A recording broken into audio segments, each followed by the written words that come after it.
my end, I'm Prasad Sangameshwaran. I'm the editor of etbrandequity.com, and I take this opportunity to welcome you all to the Topwalker and Brand Equity Presents Communicating During the New Normal, How Brands Have Adapted to COVID-19.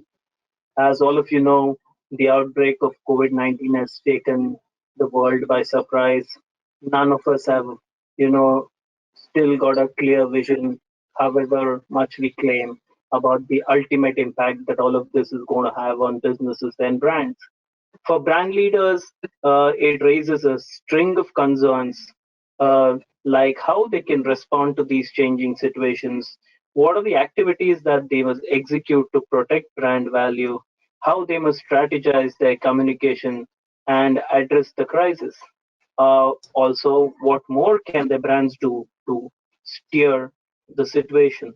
In this webinar, we aim to address these concerns and more, and provide brand leaders and communicators like you all with the tools to succeed during these testing times. Some of the key discussion points we'll cover today include the key challenges during the COVID-19 pandemic, how are brands making a difference in the middle of this crisis, how do you adapt an effective communication strategy and respond to crisis, the advice for brands going forward, and learnings from business leaders from the COVID-19 pandemic. Joining us are our esteemed panelists, Pragati Basu and Madan Behel.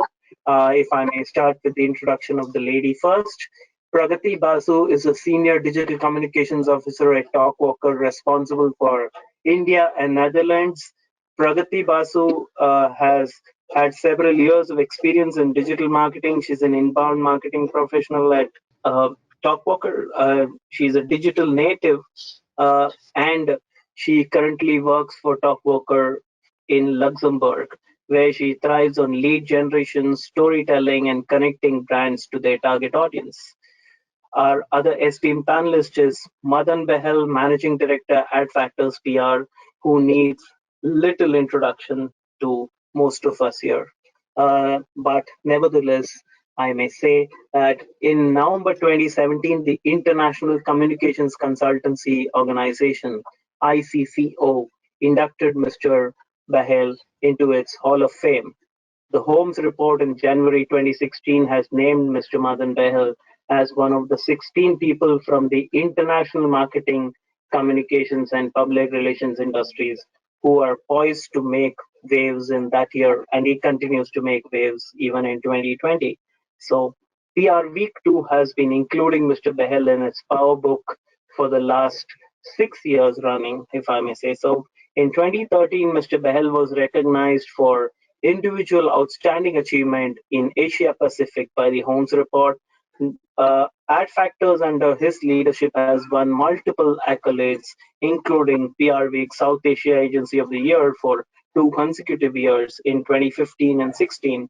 The Holmes reports Asia Pac Financial Consultancy of the Year has been backed by them in 2013 and 2015. They have also backed titles like Global Financial Agency in 2015, the Global Corporate Agency in 2016. In 2014 and 16, the firm was recognized by Campaign Magazine and the Holmes Report as the India Consultancy of the Year. During the last 4 years, the firm has won over 175 awards for campaign excellence at several prestigious national and international fora. Mr. Behel is also a member of the governing council for the Yoga Institute in Mumbai, and that I think is apt during these times when you need to really keep calm. And for those of you who do not know the Yoga Institute, it is the world's oldest body for organized yoga teaching. So keep calm and listen to what is in store from these esteemed leaders. Over to you, Pragati, who will speak first, followed by Mr. Madan Behel, who will then uh, analyze or speak second, followed by Q&As. So a request to all the panelists, please keep the questions coming. We're going to have a very engaging session. Over to you, Pragati. Thanks so much, Prasad, for the introduction. And a very warm welcome to everybody who's joined us. Good afternoon. And I'm Pragati Basu. And I will. I will take you through the communication strategy for the coronavirus and how brands adapted it. A quick intro to who we are at Topwalker. I'm in charge of marketing here, and Topwalker is a social media analytics company. It's based in Luxembourg. We provide software to protect, measure, and promote your brand online. We have 6 different offices around the world, not in India yet, but we are quite close in Singapore. I look after marketing initiatives for the iron market as well as the Netherlands here at Topwalker, and I've been working at the HQ in Luxembourg for about 3 years now. So moving on. So here's a closer look at our agenda. First, we'll take a look at the big picture since the coronavirus lockdown in India. So what we'll be looking at is we look at some industry insights, followed by some brand and communication insights, and finally some consumer insights. We'll conclude with some communication tips and advice to brands. So let's get started, right? So what is India saying about the coronavirus? A lot, it seems, actually. So I took a look at insights from the Talkwalker tool since the lockdown was put in place in India. That is the 25th of March. So, from here, what we can see is that conversations have risen by 400%. So we see 18.8 million results. And also, there's been a 300% increase in engagement compared to the previous 30 days. So I should mention here that the presentation was put together last week, right? So all the data you see is also from that period. But this should give you a really good idea because this is the same trend right now that we are seeing. Um, so also what we can see is with time, as people are getting accustomed to this new normal, both of these have gone down. So we actually see a drop in the mentions and the engagement. So in the last 7 days, we see 23.2% drop in mentions and a 33% drop in engagement, So you can see that, it's really calming down, slowing down. So next, so let's look at who's creating this buzz, who's causing those mentions and those and that engagement. So it looks like mostly millennials are talking about this, followed by the 18 to 24 demographic. And then you can see that the chatter mainly originates from territories with metro cities, right? So Delhi and Maharashtra, they're leading the way. Um, Also, the chatter is created using Android phones. Now, the commentary here is that none of this is particularly surprising, since millennials are mostly digital natives, right? And they form the lion's share of mentions and conversations in most cases we've seen. Also, there is greater internet penetration in the metro cities, and you can see that this is reflected in the numbers. And also, the Android devices is explained by the fact that India is a mobile first country. We know this.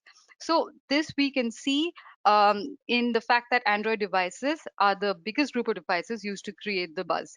Also, really good internet connectivity and a lot of offers, basically, especially during this time, is the main reason for this. So, let's look at what else we can say about this conversation. Um, the top headlines aren't necessarily about the virus itself, right? So it's more about how it affects daily life and what we are seeing. So one of the popular themes is that this period of lockdown is the best time for climate change. And another one is the on-ground reality of implementing this lockdown. So this we can see it's reflected in the results, where the most engaging post is about the visibility and of stars and other planets because skies have cleared up after a long time. And we also see a post about a misunderstanding during implementation of lockdowns with authorities. So that's something that you can see. So people really are talking about their day-to-day life right now, not just about the cases and the numbers. Digging deeper and looking at communication in the last 7 days, right? What's changed? So we can see that the most engaging result over the last 7 days is a tweet from PM Modi where he thanks the frontline workers for their contribution during this crisis. So it's shifted. It's not just about the numbers. It's not just about panic buying. It's about action. And right now, the engaging post is about frontline workers who are taking action. So I also looked at a virality map for this tweet since it was so engaging using our tool. And this shows that it was spoken about not only in India, but also in the UAE, the US, etc. So as a side note, the virality map is a feature that we have in our tool that allows us to visualize how viral a tweet or post has become. And that's what I've used here. So the main conclusion of the previous section is that people are more interested in how the COVID crisis will impact their daily lives rather than the coronavirus itself. It shows that they're beginning to adapt their lifestyles to this new normal. And this is a key theme to keep in mind. I'll explain why later in the presentation, but for now, just keep that in mind.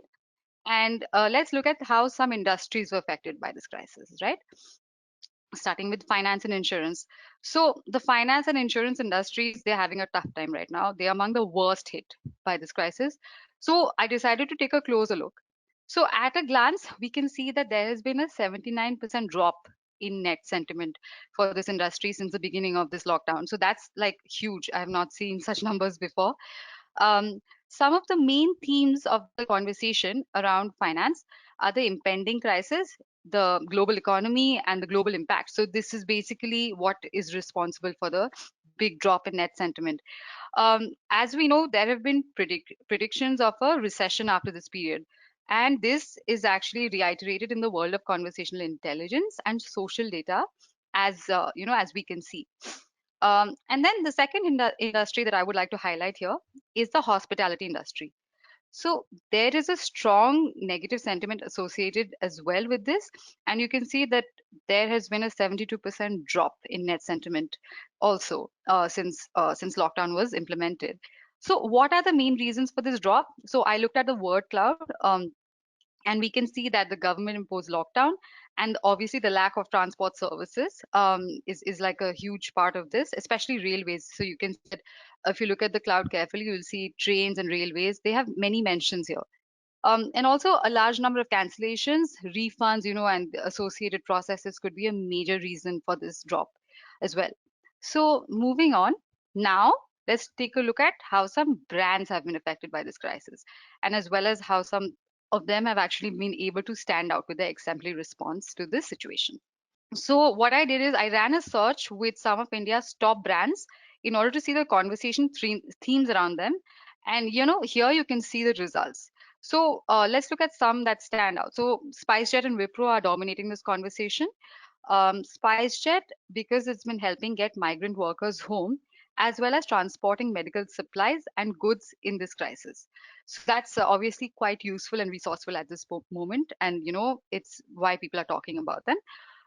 Then we can see Wipro. So Wipro, because of its huge donation of 1,125 crores to this fight against the coronavirus, is also making headlines.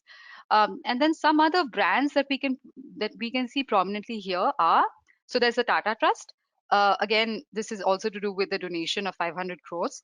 I should also mention here that they were in the news because they also offer their hotels, their signature hotels in Bombay, Taj Lands End and Taj Kolaba, as safe places for frontline workers to stay in. So that's the main reason for them to be in the news. Reliance Industries and Infosys are also in the news after they announced their plans to donate to the PMO's relief fund. And then you can also see Zomato, since it started grocery deliveries in India during the time of crisis. So, as also a part of their CSR, they have announced their, the Feed the Daily Wager initiative that they are doing right now to take care of people who are daily wagers and also part of the delivery network. We'll cover that later, actually. So, I won't go into details of each of them, but you can see them here. Other prominent brands are Airtel, Wipro, Vodafone, and then a lot more. Um, the one thing is that these brands have understood the best way to get through this crisis is to actively help and add value rather than pushing their product or selling to people. So it's important because this gesture is about winning trust and loyalty. And brands who manage to do this will be the real winners in the long run. So this is what they've understood, and this is reflected here. So, like I mentioned, we'll take a closer look. So, right now, let's take a look at Tata. So, the Tata has announced their donation via a tweet from Ratan Tata, where he shares a letter pledging to donate 500 crores to the cause. Right. So, while most corporate brands they do not have the deep pockets of of the Tatas, there is definitely a takeaway here. While most brands don't have the deep pockets of the Tatas, like I was saying, there's definitely a takeaway for brands of all sizes and basically brands with all budgets, right? So the communication is very simple and straightforward. That's the main takeaway. So Ratan Tata is simply stating his intention of donating, and he's also shared like a snapshot of this letter that he wrote. So there is no fanfare or campaign to promote this, and that's really really key right now. You need to be straightforward because people are like stressed. They're also pressed for time. So you need to in order to cut through the clutter and get your message across, it needs to be concise. So that's what they've demonstrated. Another brand is Cape Gemini. Let's look at them. So Cape Gemini made headlines because they stood out as a firm that prioritized their employees' welfare during the COVID crisis. So they gave out salary hikes to 70% of their staff, as well as ensured that 95% of their workforce was equipped to work from their homes. So this is huge, right? Because during this period, a lot of companies, a lot of corporate brands, they have announced layoffs, budget cuts, and even asked employees to take leave of absence. Now, Cape Gemini, by doing this, they were able to demonstrate trust, which will be remembered by potential clients a long time after this crisis is over. So that's a really big thing that they've been able to accomplish over here. And as you can see from the virality map, it's really gone quite viral, especially on Twitter. Moving on, we'll look at the Mahindras.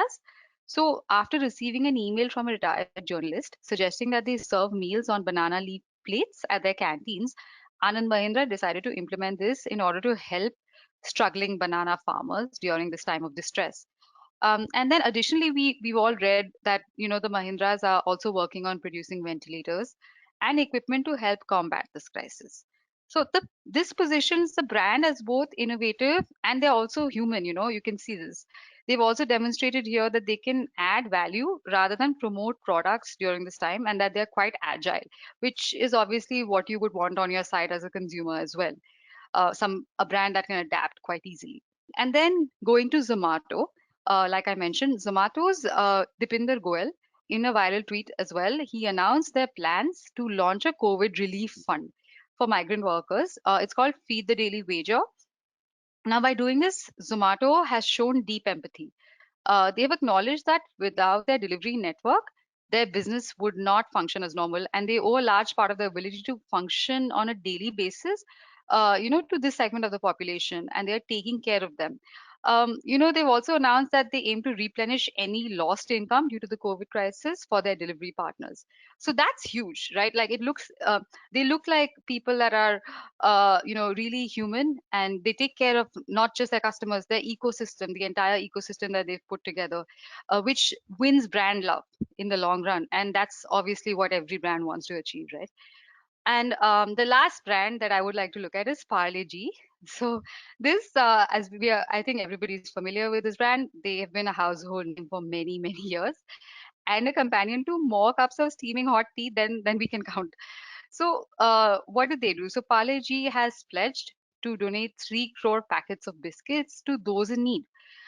So, their communication strategy was quite unique when I think about it. So, they decided not to communicate much about it. So, the only thing I was able to find um, that is, made headlines, is quite prominent, is that they're donating 1 crore packets per week. They also, timed it right. So, they did it during, on the day of the lockdown. So they said we'll donate over the next 3 weeks 1 crore packets each week for people that are in need. So while under normal circumstances, communicating less or not saying too much about what you're doing is not really a best practice. At this point, less is more. So brands, I think, should communicate only when they absolutely need to, and with the empathy and understanding that is required. That is the need of the hour. And it seems like Parle G is managing to do just that. So, yeah, those are the brands that we looked at. Now, let's look at the other side. Let's look at consumers. So, what are consumers talking about? So before we go to this slide, it's really not for us to see what all the people are talking about, obviously. But I ran a search to see what influencers are talking about during this time. So as a reflection of the larger population. So yeah, let's take a closer look. So we can see that Shashi Tharoor's opinion on state lockdowns as well as testing kits hold prominence here. And then you can see also it's followed by Sridhar Pillai, who has been consistent in tweeting about coronavirus stats And then also Bill Gates praised of PM Modi's leadership during this time. So other influencers talking about coronavirus are Asit Tripathi, Barkha Dutt, and Ajay Devgan. So, you can see that all of them are basically talking about, how we are adapting to it, what is being done, rather than, just numbers, which is a recurring theme, as I mentioned throughout this presentation. And then another common theme, right, is during this time is about staying fit. So here's a look at what fitness enthusiasts are talking about at the moment. So besides the number of cases and the nation's fight against COVID-19, like some popular themes are the 21 days fitness challenge, and funnily enough, it's baking. So it appears that the lockdown could have transformed gym rats into foodies. And I guess it's all about the small pleasures that life can bring at the moment. But it's also like a really good opportunity for confectionery brands, right? Like now you see a target audience in a place that is quite unexpected usually. So yeah, and then what do we do with all of this information, right? This is actually brings us to the last section. How should we communicate with these consumers? Keeping all of this information in mind. There are some pointers that we've put together and best practices that we've observed. So I highlighted them here. First and foremost, communication should not be focused on selling right now as a brand. So it should be clearly about winning trust at the moment, and any form of communication that positions a brand as dependable, as reliable in this time of need is recommended. And then secondly, like we've mentioned before, simple messaging is key right now. People are stressed at the moment and messages need to be concise. Like no one has the time to read like a really long email or go through steps of an elaborate marketing campaign. That's not going to fly at the moment. And then thirdly, brands should mainly focus on adding value, and they shouldn't communicate unless they have something specific to contribute. So merely adding to the noise would not be well received during this critical period. Absolutely not. And then lastly, staying relevant and communicating only after thorough research is always important. But at the moment, it's more important than it's ever been. So, for instance, we've seen that people really aren't interested in COVID stats and numbers, more about how it affects their daily lives. So, it's a better bet to communicate about this and not simple stats and numbers pertaining to cases, to deaths, etc., to larger audiences. And then at Talkwalker, we spoke also to some influencers earlier in the month to have their take on communication. And I wanted to share advice from two of them here. So, Vanshika Mehta says that it's of utmost importance to step into your customers' shoes at the moment, right? So, brands that will thrive after this will be those that have demonstrated sensitivity and empathy. So, it is really important to think from the consumer's point of view, right? As a consumer, would news about a product release be relevant to you right now? Probably not. Or unless it's a product that is, making life easy for you, more simple for you, um, or a blog post about non-essential goods. Probably not, right? Because you cannot reach them at this point. They are not going to be available. Um, and then Hitesh Rajwani says that content needs to be human and needs to be addressed towards solving a problem and adding value without sounding too opportunistic. So this goes back to the fact that all communication needs to be centered around winning trust and should not be about pushing products to the target audience, even as revenue figures continue to plummet right now. So that's really important to remember. Though it will be hard, it will pinch. And so, what is communication going to be like after the coronavirus? So, this brings us towards the end of the presentation, and it's actually an important theme to keep in mind. The coronavirus saw misinformation spread like wildfire, right? After this period, brands must be extremely careful in what they communicate. And this has always been the case, right? Brands always try and do research and are advised to be really, really careful. But from now on, it will just be the basic standard. It's not going to be something that is regarded as the extra mile. It will be the expected basic standard. Secondly, adding value will no longer be optional while communicating. It's going to become a norm. So your offer needs to have that something extra always for your customer. Um, Thirdly, customers will recall brands that won their trust during this period and will continue to engage with them afterward. So, any brand that has been able to demonstrate dependability and illustrate trust will be the brands that people will turn to after this. And then lastly, digital communication will definitely be the way forward for the world of communication. If there's anything we've learned from this crisis, right, it's that digital is the medium you can depend on when you can't depend on anything else. So it's definitely going to be the time for digital to thrive even more after the coronavirus. So that's it from me. I hope you found this useful and enjoyed it. Back to you, Prasad. Thank you very much, Pragati. Of course, it was enjoyable, and we also picked up a lot of insights from that. Thank you so much. And taking on from that key point that it's all about winning trust. Who else could be more qualified to talk about this than Mr. Madan Behel himself? So over to Mr. Behel. Thank you, Prasad, and thank you, Pragati, for making a very insightful presentation, giving data points from nearly more than 1 million conversations that you followed in the recent past. Um, I'm happy to talk to all of you. Some nearly I can see on my screen some 500-600 people nearly on the call today. Um, this is one small bright thing that happens, that we get to chat and we get to communicate in these times. Otherwise, so many people coming together in the middle of a weekday is very difficult. So we have a context now, because we are in a sense at the 1 month or 5 weeks of work from home, and nearly 2 months since the pandemic started hitting the Indian shores. Until then, it was a problem in Wuhan or Italy or somewhere, but we started feeling the heat about 2 months ago. We as we look back now in the quarter that has gone back, we have more than 3 million cases worldwide. We have over 200,000 deaths, or 220,000 deaths as of today afternoon. The disease is spread to nearly 200 countries, which means almost every nation on the planet.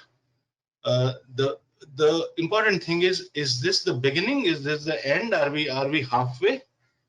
The answer is, it's a difficult thing to say. And as the Prime Minister of Singapore mentioned about a week 9-10 days ago, which was later endorsed by or supported, a view supported by the World Health Organization director, that corona has just begun and corona is here to stay. Now, these are very wise people who know what they're talking about.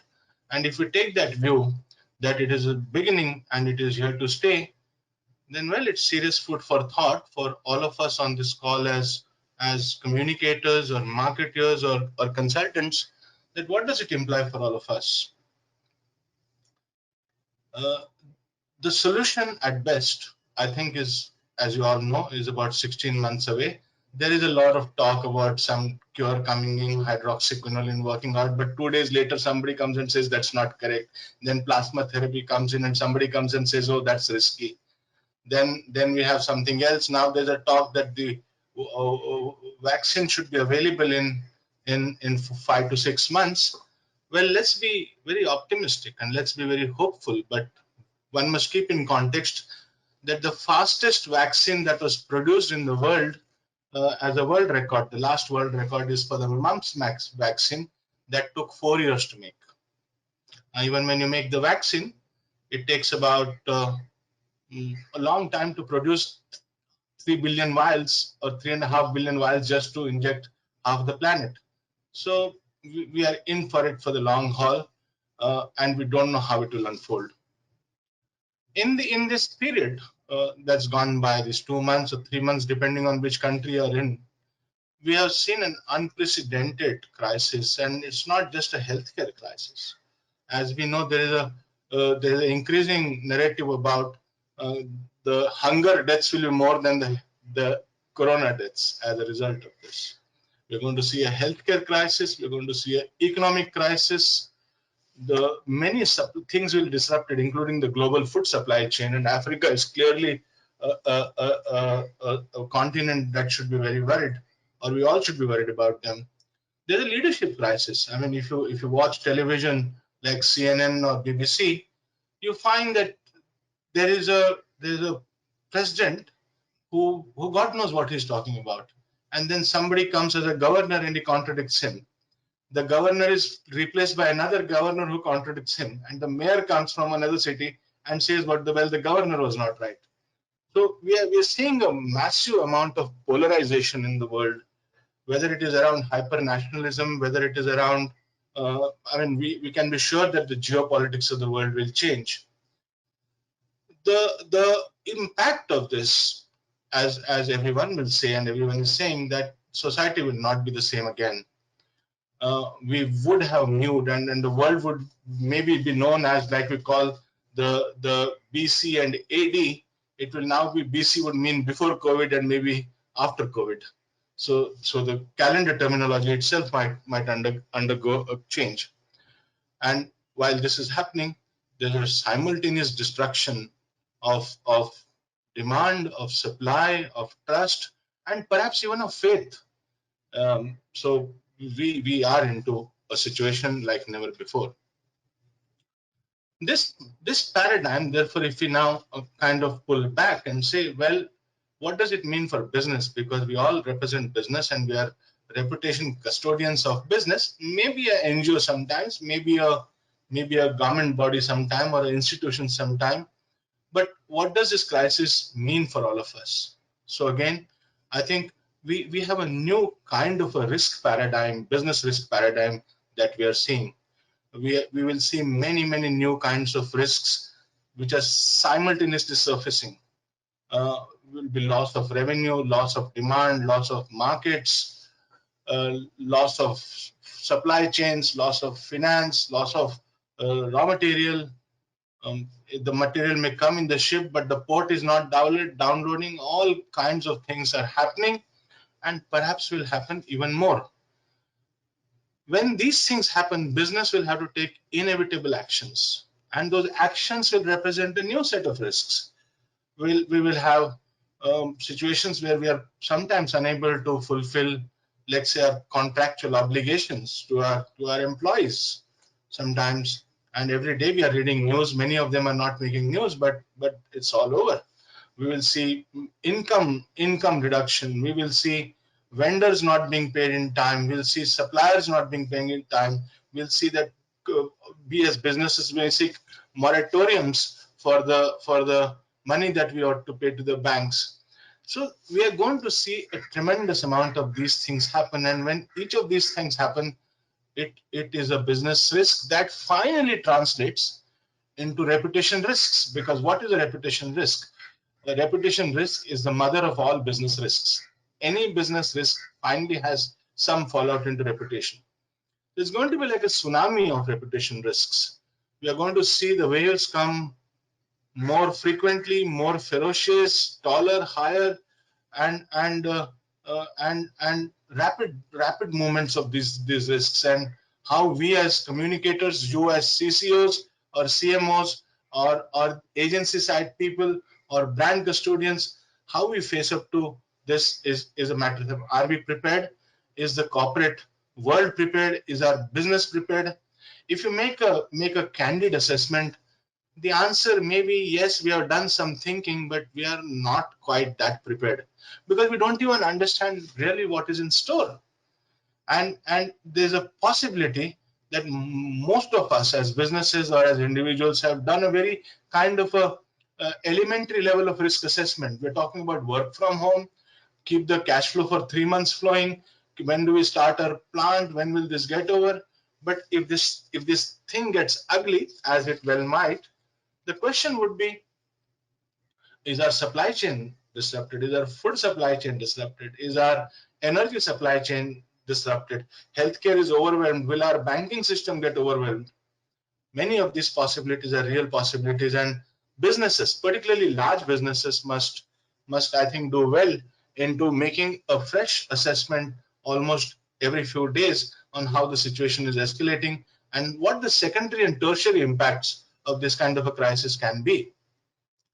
What can we expect in the months ahead? Well, corporate behavior in a situation of this kind will be under intense scrutiny.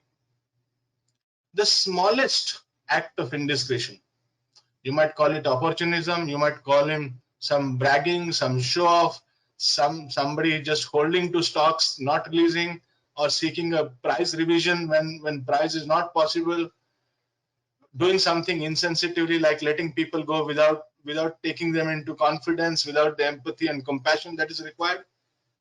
Well, the smallest act of such indiscretion, you will have to take actions, but how you do them is going to matter a lot.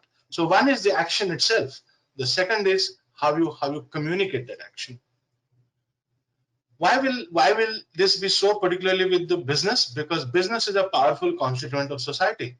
I mean, if you see the total market capitalization of India, it's about $1.5 trillion.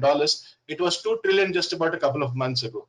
So much wealth has eroded. What is the GDP of India? Roughly $2 trillion. So the market cap and the GDP of a society are almost both equal. If that be so, which means that the wealth of society is vested or invested in an entity called the corporation, and therefore how the corporation behaves and acts, how it responds to the situation, what kind of leadership it demonstrates, how does it stand tall along with governments and other institutions. I think the world would expecting the corporation or the business and its leadership to behave like that. We have to deal with the justified expectation of large-heartedness, generosity, empathy, compassion, and more so in our communications. What does it mean for us as practitioners, whether we are a chief communication officer or a younger person, or we are a consultant in a PR agency, or we are on whichever side involved in the comms function? There will be multiple challenges, almost serious challenges, the kind that you have never witnessed before, because the pace of change was very slow earlier. It just got fast forwarded many times. We are going to see counsel and communications. We will be required to see counsel and communications through not the narrow tactical angle of the announcement that we are dealing with, but to borrow a term from photography, we might have to take a wide angle lens to see how does this action, this proposed action of the business, whether for a customer or the employee or any other stakeholder or government or paying tax or not paying tax or paying the bank loan or not paying the bank loan, what impact will it have on the stakeholders and what reputational fallout it will have. I mean, there's a popular saying in the public relations context that public relations is 90% behavior, or reputation is 90% behavior and 10% communications.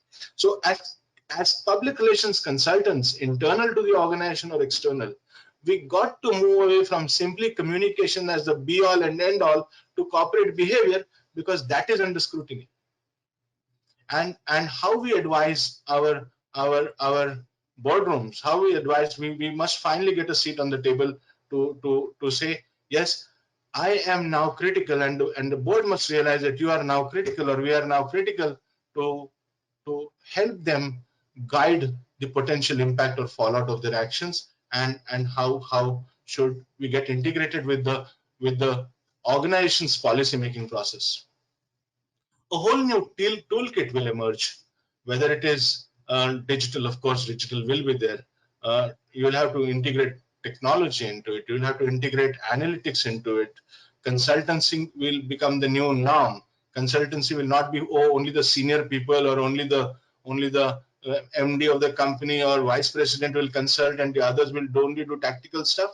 I think consulting is a new thing that consulting requires a wider business understanding. But if all other consultants in the professional consulting businesses or services can do business consulting and while providing the specialist service that they do, they understand business as a whole, so will we be expected to do that? It will be a delicate balance also for some, because as a chief communication officer, you will have a slightly conflicting, contradictory position. On the one hand, you have to defend your company, which is the custodian of corporate reputation. On the other hand, business now expects you, your own organization expects you, and the world at large is expecting you or me to become a conscience keeper to the organization. So this conscience keeping and reputation custodianship is a slightly conflicting thing, but how well we walk that balance is going to see what we are made of, is going to help see what we are made of. will be pushed fast forwarded. It is very easy to say that diagnostics will come to the fore, and the kind of thing that Pragati was telling us about in the future. Traditional market research may only be useful to a certain extent, but the power of the digital diagnostics, be able to use an AI application to analyze a million conversations, see what are people in Jalgaon saying versus people in Dharwad saying, see what are young women saying, what are older women saying, what are housewives saying, what versus what. All of these queries can be done, and maybe in an hour or 2 hours, you will get responses and answers to very complex questions that are otherwise simply very difficult to unravel. So when you do diagnostics or contextual listening of this kind, you will be able to answer, find a more reliable way of advising your company on what to do, but also in deciding the communication strategy, whether to say, not to say, whether to react, not to react, what language to use, what are the principal concerns that the target group has. So diagnostics will be at the center, because it's like the doctor. When you go to a doctor, he looks at your pulse, he looks at your eyes, does a check of your blood pressure or an X-ray. Only then gives you medicine. If he doesn't do that, he doesn't give you medicine. So public relations, like any other consulting, including medical consulting, will have to adopt diagnostics at the core of its any advice that you do. Dealing with platforms, new media, new activist groups, because activism is going to be a way of life, and even governments are becoming activist and populist. Judiciary is becoming activist and populist. Regulators are becoming activist and populist. How do we advise our companies to navigate this? Because these are going to be the new norms, and therefore it is not going to be a single person who came from a Xavier's Institute or a Symbiosis or IMC who will say, I have this comms capability and I'll be able to do everything. I think this team will now have to have people who have advanced understanding of analytics. We'll need people who have a legal understanding. We'll need people who will have understanding of data and creativity and reputation management and maybe even business. So it will be multidisciplinary teams that will make the department or the post COVID comms department or the COVID comms department, you might say. What are the risks of not doing this transition as an individual or as an organization or as a as a PR agency or a business? I think the crossing this bridge at this time, it's a crucible that we are into. If we don't cross this bridge, I think we are in trouble. Uh, I mean, imagine a World War II movie like A Bridge Too Far, and there are bullets raining, there are bombs being dropped, and still you have to march ahead and cross the bridge to the other side. COVID presents a situation or a challenge or opportunity of the same kind. You've got to cross the bridge even against that atmosphere of fear and anxiety and worry. Because if you cross the bridge, you go to the promised land. You are at a higher ground. If you don't, then there is a possibility that we'll be doomed into the world of redundancy in a way that we might never recover again. So this is the point I'll make. The pace of change has hastened. What was earlier a year should now become a week. The amount of learning we would do previously in a year or two should not be done every week, every fortnight. And if some of you have read the book of Yuval Harari, who said that 40,000 years of human disruption and change will be equal to now the next 40 years, 40,000 to 40 years, which means 1:1,000 kind of a scale. So you realize how critical it is to get to this thing. So in the post-COVID world, once a new norm is established, there will be newer expectations from just about everybody, from governments, from institutions, from businesses, and from us as communication professionals. In times filled with escalating change and uncertainty, fear and anxiety, your business, your company will be at the crossroads of conflict because everybody is asking questions. They were as it is asking questions. Now they're asking even more questions, even more rapidly, even more ferociously. And in an ever escalating situation of change and conflict, the business or the company will be at the crossroads. And what will be our new role? Uh, we will be the arbitrators of conflict. PR suffered from an identity crisis for the last 80, 90 years since Edward Bernays wrote his first books and institutionalized the profession, so to say. We have never had even a proper definition or what should be the metrics and evaluation, and even the Barcelona principles have never solved the problem. So this identity crisis finally might get solved, because what is a PR professional? A good PR professional is an arbitrator of issues, crises, disputes, conflicts between the business and its various constituents and stakeholders, or the government and its various constituents and stakeholders. So this is an important kind of outcome that's going to happen. I would finally say a call to action. As agencies, as consultants, as individual professionals, we have to rise to the occasion. We cannot give up. We cannot get worried. We cannot put our hands up and say sorry. No, we are fighters. We have seen crisis from close quarters all our life. So I will say, as agencies, do your best to protect your client reputations and address your client issues, because you may be having a problem, but your clients' problems are much bigger than your problems. And like you expect them to have empathy for you, you must have empathy for the client and what the client is going through or what she is going through. I have a call to action for clients. Do your best to protect the agency. The smaller mid-sized agencies are particularly in distress, as are smaller mid-sized businesses everywhere, or micro businesses everywhere. Agencies are no different.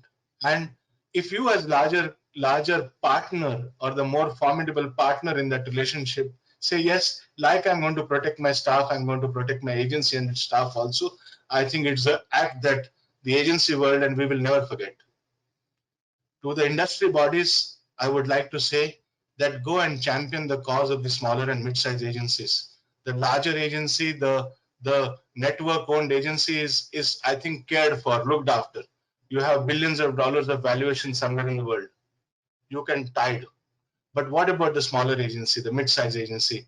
Can we all come together and say, how can this constituency be protected? And can we talk to the government or the Ministry of Information to say, well, if you're having a stimulus for the micro and small industries, can we take a look at this kind of a animal also, or this kind of entity also?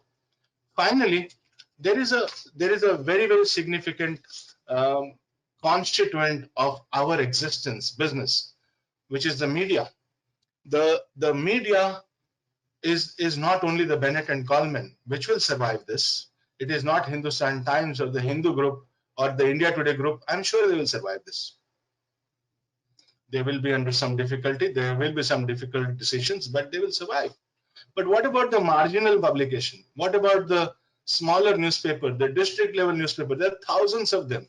65,000 registered newspapers, 100 news channels. We don't exist without them. They are a part of our existence. We are, maybe because of them, or they are. It's difficult to say they are because of us, but it's a coexistence that must happen. So I would like to use this forum of brand equity, ET brand equity, to tell the Prime Minister and the Finance Minister of India that why don't you have a special stimulus package for protecting the small and mid-sized media businesses, which can be compared to SMEs anywhere? Because if you don't have a robust fourth estate in a democracy, in a thriving democracy like India, then, well, India would be losing some of its luster and soft power. Thank you very much, Prasad. Handing over back to you.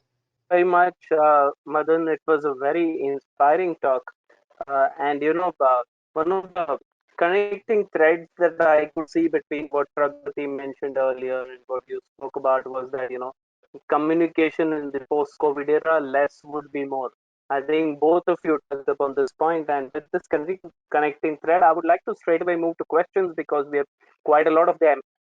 One of them addressed to Pragati is that, if digital is going to be the lead tool for communication in the future? How exactly does the consumer behavior translate into brand value? Because consumers sometimes want to feel the brand physically by experiencing the product. So here is a kind of a question about, if you're communicating digital, how can you kind of make it more experiential? I think that's what is the. Thanks for the question, Prasad. So the thing is that definitely being experiential and trying to experience a brand is huge. Like Mr. Bahal said, I'm not sure we will be able to go back into the physical world anytime soon. So when I said communication needs to be digital, that's how people would find out about new offerings, new value propositions from a brand. I think a lot of that is already happening today, even before the coronavirus era. Uh, this just means that this is going to be a very strong trend going forward. Uh, this does not stop you from experiencing the brand for yourself. If it's a service, it's not tangible. So, you will experience it through other different value. If it's a product, of course, you will be experiencing it, whether it is, getting deliveries in the house or things like that. You will probably not be able to go to stores anytime soon. They're probably not going to open up because just because it is too dangerous for that. So digital is really the form of communication that will thrive going forward. And obviously we have data to prove this. And you can see obviously the amount of rise in conversations online right now. So that's it for me. Yeah. Yeah, the next question is for Madan. What could be the impact of COVID-19 on issues like global warming, terrorism, border disputes, data privacy, etc., etc.? Mhm.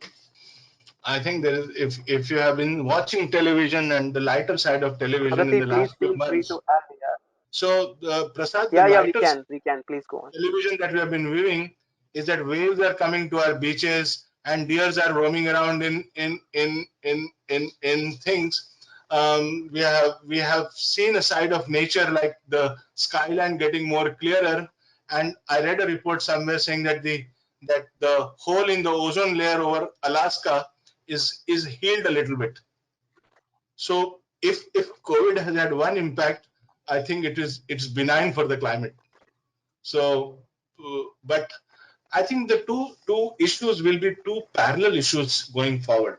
They will have similar impact, and the people most impacted will be, of course, that part of humanity, that more than half of humanity, which lives on less than 4% of the 2% of the global wealth.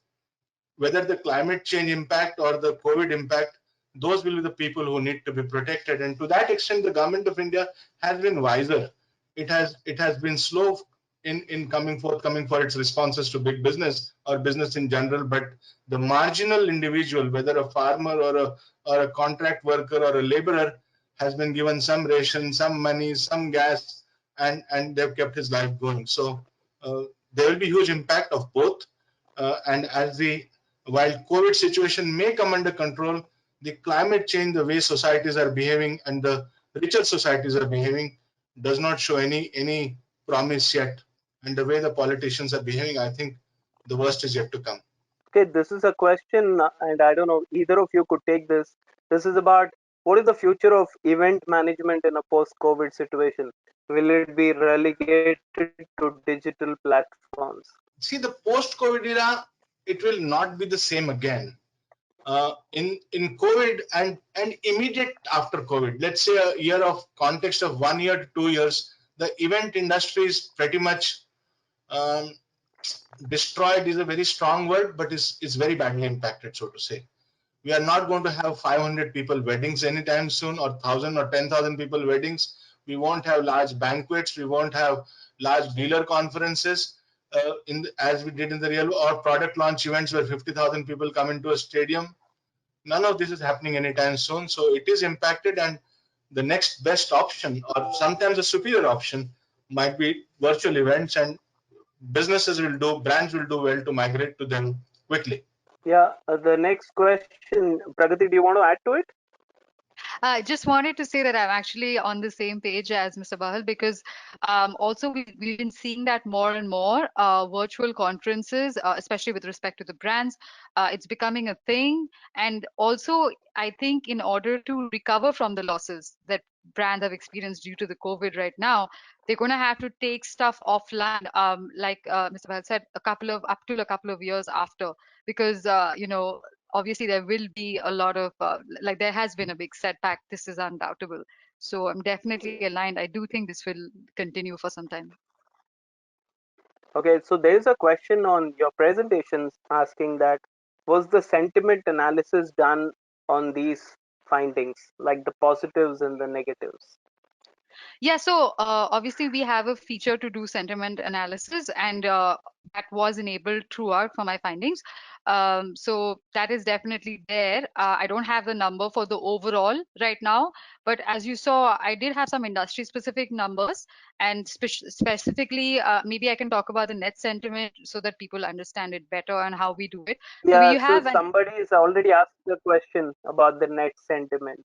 oh, that's great then. It's two So that questions was in the one. next, yeah, yeah, yeah, Okay, that's yeah, great. yeah, please, Uh, please go ahead. Yeah, Yeah. sure. So basically, we have an AI-powered tool to analyze sentiment. And sentiment is we have three things. So we have positive, we have negative, and we also have neutral. So the tool basically looks out for certain words based on which it classifies it according to one of these three. So anything that is not strongly positive or strongly negative goes into neutral. So, and then net sentiment is actually the sum of, sorry, it's positive. We have a formula for this. So it's positive sentiment minus negative sentiment, and then it's divided by the total sentiment, positive plus negative, and then you make that into a percentage. So you can see really the total change in sentiment, which is what I was talking about in those couple of slides for the industry. That's yeah, that's net sentiment. Yeah, but Prasad, can I is there, yeah, yeah, Prasad, can I yeah, yeah, contribute please. one sentence to what Yeah, Pragati said? yeah, So we also did a similar analysis, though maybe not 1.5 million or 2 million conversations, but a fairly large sample. The negative is expressed in three principal emotions. There is fear, tremendous amount of fear or anxiety. There is anger about things when issues are not addressed or when answers are not there. And the third one is a hope. So fear, anger, and hope are the three dominant emotions that you see on the social media conversations. That's it. Over to you. wow, wow, wow, amazing, amazing. So one final question before we close. Yep, is that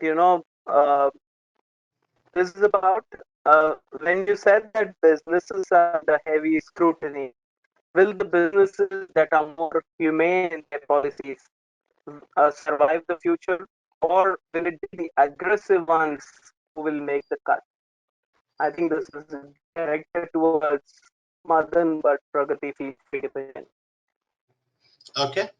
I will go first, and I will say that if you Was take this whole notion of sustainable business or sustainable growth, you might make a quick buck by being aggressive. You might bend some rule, bend some policy, uh, uh, shortchange somebody, or simply be more executive and trample over your competitors, and without showing too much humanity or compassion. But in the long run, I think businesses that will thrive and survive and be sustainable, demonstrating sustainable, consistent growth, uh, will be the ones that show the qualities of the primary school moral science book, which is humility, simplicity, generosity, and so on. yes, Pragati, do you want to add something? I know I'm definitely aligned Or with yeah, he's yeah. yeah he's defined it so well. Yeah, there's Yeah. little that probably add. Anyway, I should thank you very much. First of all, to this large group of attendees who have taken time out, and last but not the least, to our esteemed panelists Madan Behel and Pragati Basu for their really valuable inputs. I think it was a afternoon really well spent in understanding this issue in a lot more detail. Thank you very much once again, and stay tuned for more such webinars from the etbrandequity.com. Stable. See you. Thank you. Bye bye.